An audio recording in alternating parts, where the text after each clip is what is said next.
Hello, today we'll be looking at economics, and under economics we'll be looking at price legislation. Price legislation, which can also be called the price control system, right? We're looking at them right now. So what is price legislation system?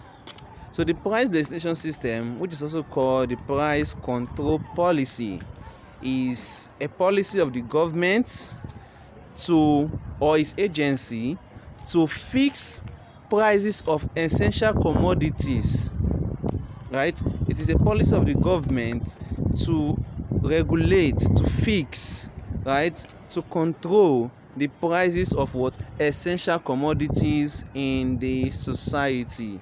That is, it is a situation whereby the government uses the law to fix the price of some certain commodities, right? And it is carried out by the price control board in Nigeria. So now let's look at the objectives of price control policy.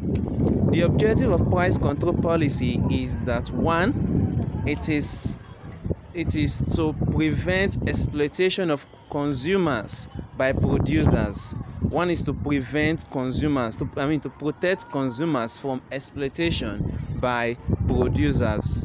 Another is to avoid or to control inflation.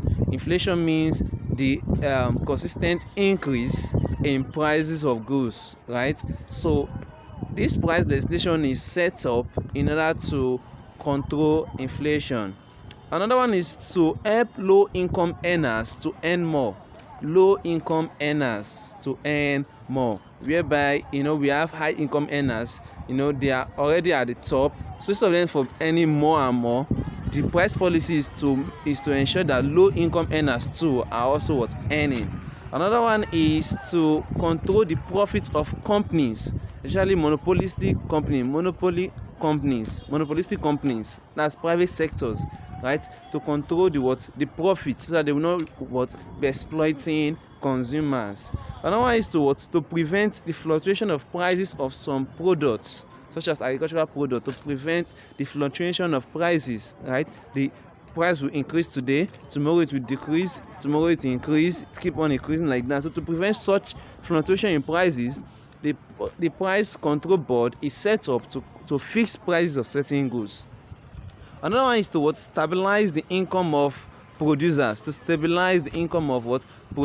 that there will be any consistent income, not that the income will be fluctuating, right?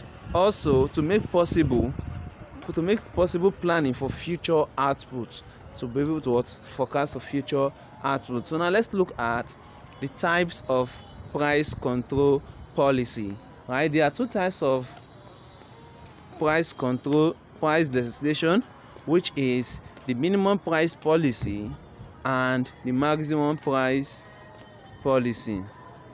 These are the two types of price legislation that we have: the minimum price policy, and this is also the minimum price policy is also called the price ceiling. It's also called what? Price ceiling. And it is the lowest price by law at which goods and services can be bought. It is the lowest price. It is lowest price at which goods and services can be bought. Here, buyers are allowed to offer a higher price, right, but not a lower price.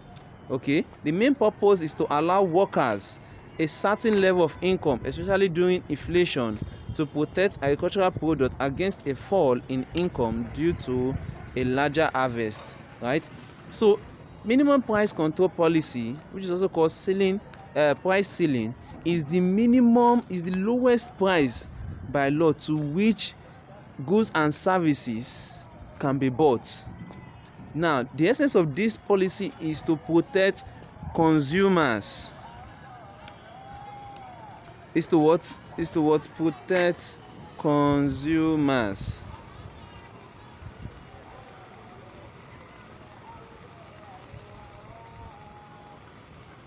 Right? So this minimum price policy is above the equilibrium price.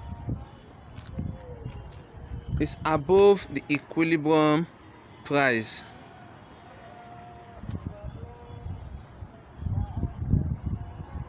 Hold on.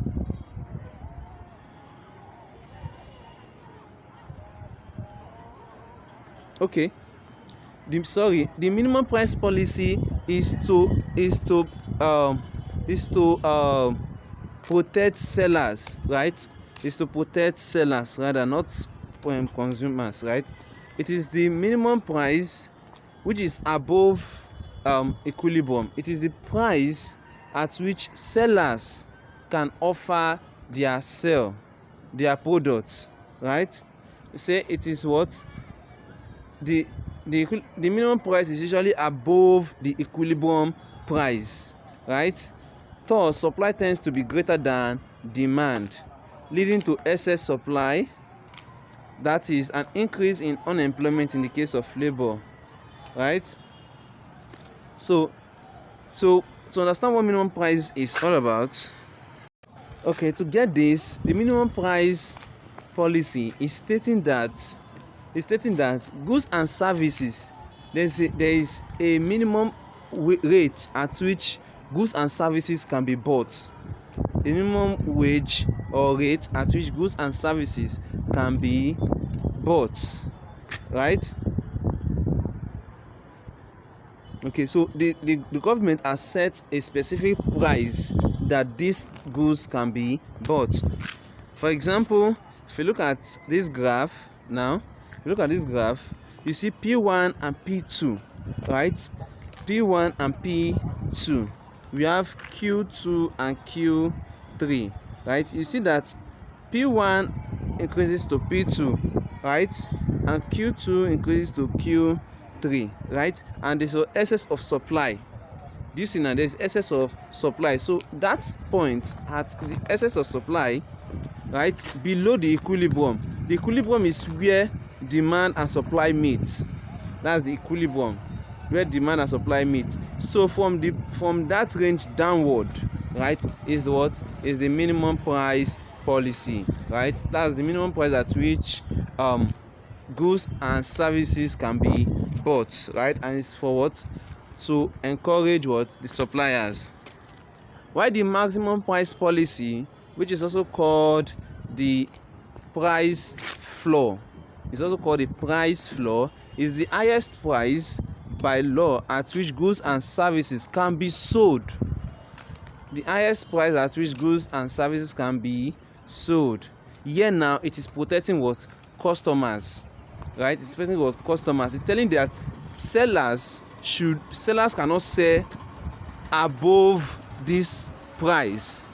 Sellers cannot sell above this price. For minimum price policy, it is the lowest amount at which goods and services can be bought.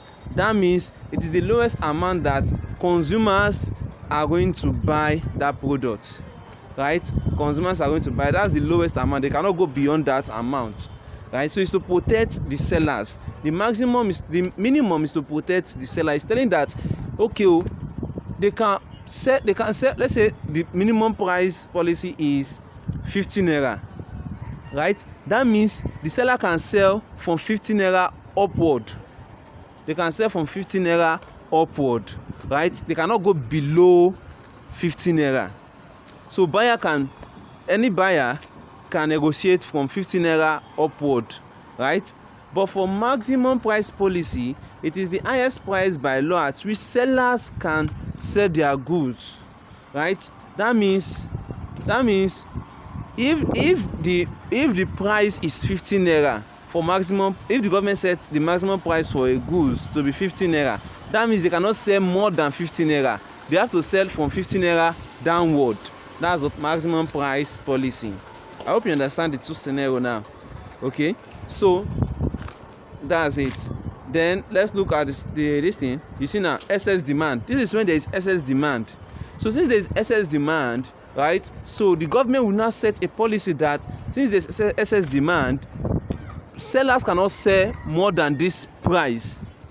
Let's say the bag of pure water is 200 naira, right? And people are demanding for pure water a lot. So sellers now want to, because of people are demanding, they want to increase the price. So government can say no. Since there's excess demand, you cannot sell more than 150. This is now, you cannot sell more than 150. So from 150 downward, that's how they can sell their pure water. But for minimum price range policy, it is what the lowest amount which goods can be bought. That means buyers, consumers, they cannot buy these goods more than, lower than this amount. Do you get that? That's it. So effect of price control policy. The effect includes it leads to hoarding of goods, right? It also stimulates demand, right? It causes what? Shortage of goods in the market, right?